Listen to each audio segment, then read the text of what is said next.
La por, el temor i la paura, paraules d'un temps passat. Qui ha evolucionat no utilitza la censura. Sabeu què vol dir cultura? Què vol dir educació? No fareu malbé l'honor. Consellera que expedienta sol sustenta i alimenta la força d'un director. Quin símbol no podem posar? No hi ha llibertat d'expressió? O hi ha un dret superior que el pugui anorrear? Ens haurem de fer mirar dins educació i cultura quina ferida supura en tant d'any de democràcia. O tot és una fal·làcia per implantar la censura? A l'escola amb mi venia un nen discapacitat, en Joan, que era ajudat per un AT que tenia, que l'ensenyava i sabia que així el feia tornar gran. Però ara, què faran els que tot i ser capaços han de mester mans i braços que els aidin, com en Joan? Llibres, menjadors, suport, mestres, tot té retallada. Això és l'escola estimada que volien dur bon port. Retallat, prenen ben tort. A l'escola, sanitat, allò públic, retallat. Aquest és el seu ofici. I qui en treu el benefici? Tot el negoci privat. Quan fa 5 mesos redons que estils ja és a dins ses aules, m'apareix que és de benaules enviar ses instruccions. Quan ja m'estrec conclusions no han de menester profetes. Són instruccions obsoletes. L'educació no ho mereix.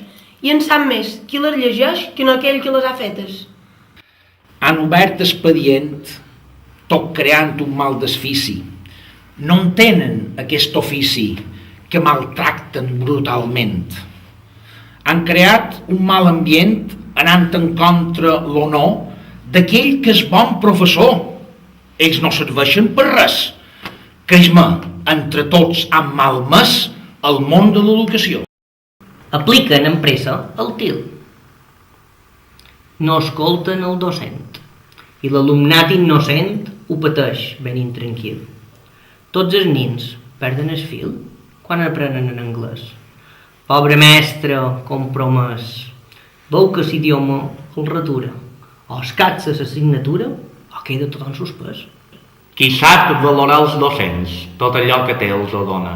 I si el govern coacciona amb mesures d'altres temps, afloren els sentiments de la democràcia vera. Heu cregut que són la cera d'aquell ciri que cremau i no veig que així atacau una societat sencera.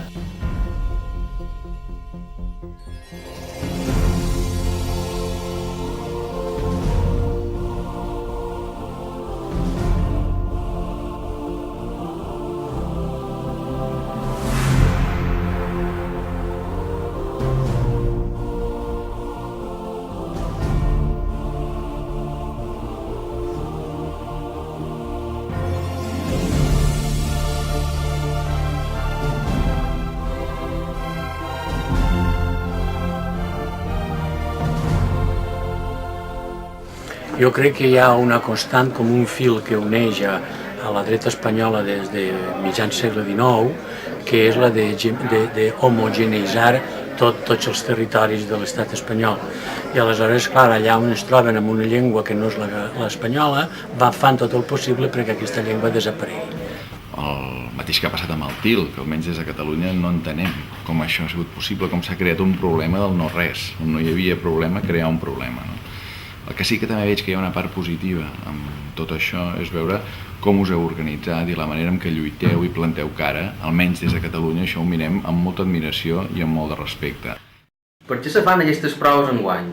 Per avaluar les competències lingüístiques o per un altre motiu? S'estan manipulant les proves de diagnòstic? Després d'un trimestre i pico de conflicte, ens demanam si vostè considera que les agressions, amenaces i coaccions que han patit pares, mares, docents, alumnes i directors és la millor manera per poder aconseguir el consens que necessita l'educació de les illes.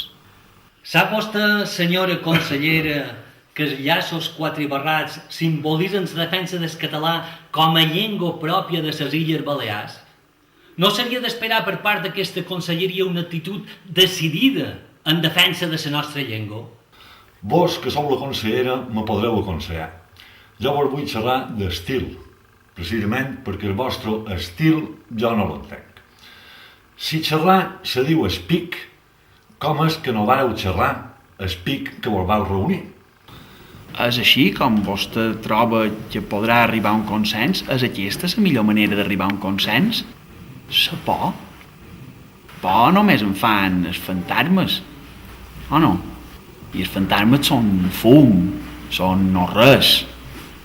Cerqui un consens, sincer, de veres, fora por. Ho provi.